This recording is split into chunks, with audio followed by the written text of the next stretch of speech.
নজর রাখবো পরবর্তী সংবাদে। অবৈধভাবে রাজ্যে চলছে প্রবেশ বাংলাদেশিদের।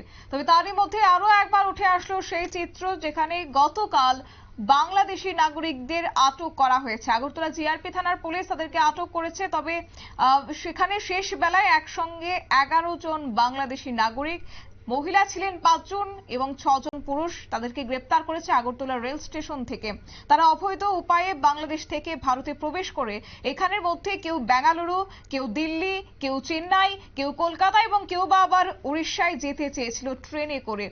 পরবর্তী সময়ে যদিও তাদেরকে আগরতলা জিআরপি থানার পুলিশ আটক করেছে বলে খবর রয়েছে। বিস্তারিত কি রয়েছে শুনুন। হ্যাঁ, আমরা গতকালকে 11 জন বাংলাদেশি নাগরিককে আমরা অ্যারেস্ট করেছি আমাদের আগরতলা রেল স্টেশন থেকে।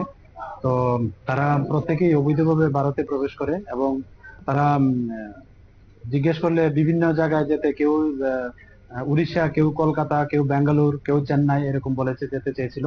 তো গতকালকে আমাদের জিআরপি থানাতে এই নিয়ে একটা মামলা হয়েছে। আজকে আমরা তাদের মহামান্য আদালতে প্রেরণ করছি। তো এই হলো আর কি। এই যে দুই একদিন পর পর বাংলাদেশ ধরা পড়ছে বা বিভিন্ন জিনিস আসছে যাচ্ছে, তার পেছনে কি কোনো গেরু কাজ করছে, আপনার কি মনে হয়? এটা মনে হওয়ার কিছু নেই, এটা তো ফ্যাক্ট যে হ্যাঁ আসছে এবং নিশ্চয়ই কেউ না কেউ মানে যা বাংলাদেশের পক্ষে দালাল আছে এবং আমাদের ভারতবর্ষের পক্ষেও দালাল আছে এবং তাদেরও একটা ডেস্টিনেশন নিশ্চয়ই থাকবে।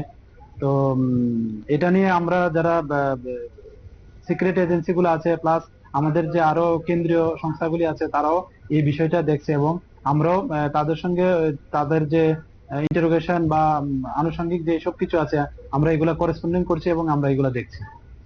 তো এটা কি দেশের পক্ষে, রাজ্যের পক্ষে একটা থ্রেটের বিষয়? থ্রেট এটা তো একদম বলা যায় না, তবে আমাদের প্রত্যেক এজেন্সি এটার জন্য মানে খুব আহ, মানে শক্তভাবে জিনিসটা দেখছে, এটা আমি যতটুকু জানি এবং পরবর্তীতে এটার যে আরো লিগ্যাল অ্যাকশন আছে আমরা নেব অবশ্যই। আপনারা শুনলেন ওসি তাপস দাসের বক্তব্য। তবে তাদের এই 11 জনের তালিকায় সর্বপ্রথম উঠে আসছে এমডি সুজন রানা এবং রয়েছে আজিজুল শেখ, এমডি লিমন, নার্গিস আক্তার, এমডি ইউসুফ আলী এবং একই সঙ্গে রয়েছে শহীদুল ইসলাম, নিপা মন্দাল এবং আখি বেগম, অমি আক্তার, সজীব আলী এবং রয়েছে আসমা বিশ্বাস। এই 11 জনকে আটক করা হয়েছে। যদিও ইতিমধ্যে আগরতলা জিআরপি থানায় এই 11 জনের বিরুদ্ধে একটি মামলা গ্রহণ করা হয়েছে। আজ তাদের মহামান্য আদালতে প্রেরণ করা হবে বলে যেটা জানিয়েছেন ওসি তাপস দাস। তবে গোটা বিষয়কে কেন্দ্র করে রাজ্যে কিন্তু বলা যায় অহরহ বাংলাদেশে অনুপ্রবেশ ঘটছে এবং এই অবৈধভাবে অনুপ্রবেশকে কেন্দ্র করে স্বাভাবিকভাবেই সীমান্তর সুরক্ষা নিয়ে কিন্তু এক প্রকার প্রশ্ন উঠতে শুরু করেছে। নিয়ে নিচ্ছে ছোট্ট একটি বিজ্ঞাপন বিরতি, সঙ্গে থাকুন।